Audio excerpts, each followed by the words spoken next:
As you're well aware, the governor has put together a commission to look into tax credits, and this is something you've been talking about at length for the last 2 or 3 regular legislative sessions now. I guess to begin, your take on what you are hoping to see come from the Tax Credit Review Commission put together by the governor? I don't know. I don't know if the governor did this for political purposes or he's really looking forward on coming up with new ideas on the way that we do tax credits. He's kind of schizophrenic on it. I've seen many of the statements that he's made this session that I think were right on, and particularly the historic preservation and low-income housing tax credits, the two major areas that are there. But then he calls a special session to push through the Ford tax credits. So I'm kind of interested in finding out when they actually schedule meetings. They haven't scheduled a meeting, to my knowledge. They haven't done anything since the governor has announced this. They haven't even put forth a hearing schedule on when they're going to hold meetings.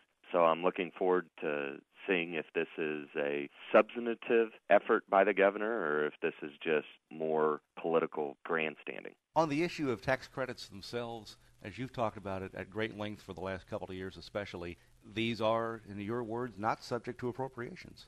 Correct. They're entitlements, and they're entitlements in areas that, in my opinion, are not in tune with the values of the vast majority of Missourians. When I meet with my constituents and I say, hey, folks, guess what? We're number one in the country in rehabbing old homes, historic preservation tax credits. Not only are we number one, we double number two, the state of Virginia, in historic preservation tax credits.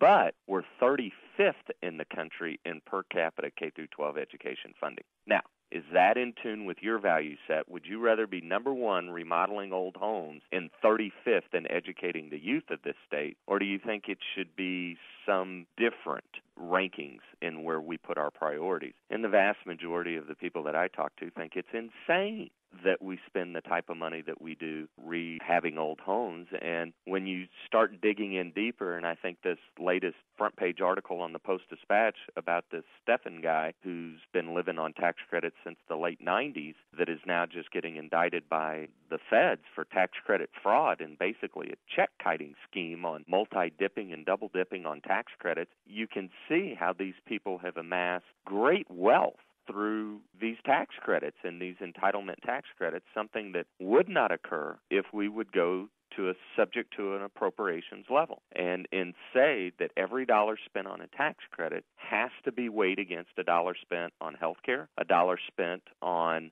schools, a dollar spent on roads, but we don't do it that way. First and foremost, we make sure that these campaign contributors that receive all of these tax credits get their money first, and then what's left we end up divvying out to schools and hospitals and health care and roads. And to me, it's just flat wrong.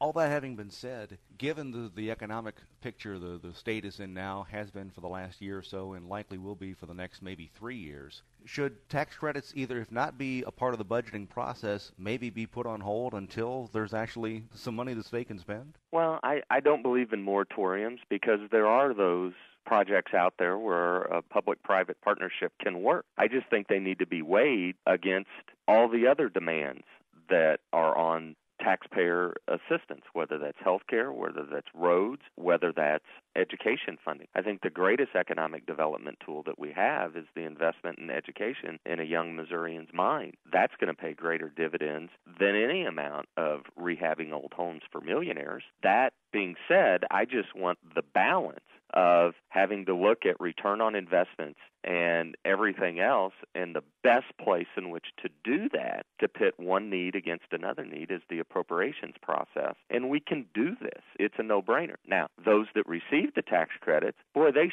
sure do not want to have to compete for those limited resources in an appropriations process against schools, against health care, or anything else. And we heard this before the executive director of the low-income housing, the Missouri Housing Commission, resigned. When I point-blank asked him during a hearing of the Tax Policy Committee, why haven't you looked at subject to appropriations and all of this stuff? And he said point-blank, we know that if the General Assembly knew how much money they were really spending on these programs, they would never do it. Well, that is just a crystal clear indictment that tax credit reform needs to occur. It needs to occur in the form of subject to appropriations, and it needs to occur that those that receive tax credits in the state of Missouri can no longer make campaign contributions. And I feel very passionately about that, too, because once these individuals, like Paul McKee, for instance, can't make millions of dollars in campaign contributions, I don't know that the General Assembly would rush out there and give him $100 million in tax credits over the next 10 years.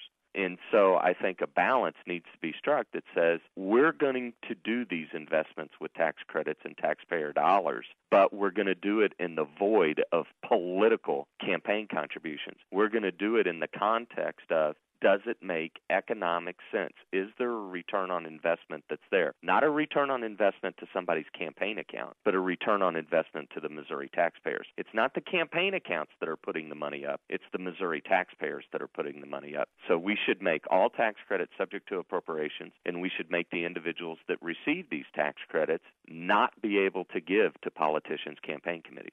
With a change in some of the faces in the Missouri Senate coming next year and a change in leadership, do you think 2011 may be the year the legislature actually does sit down and start taking some of the serious looks at tax credits? I hope so, but I'm not going to hold my breath.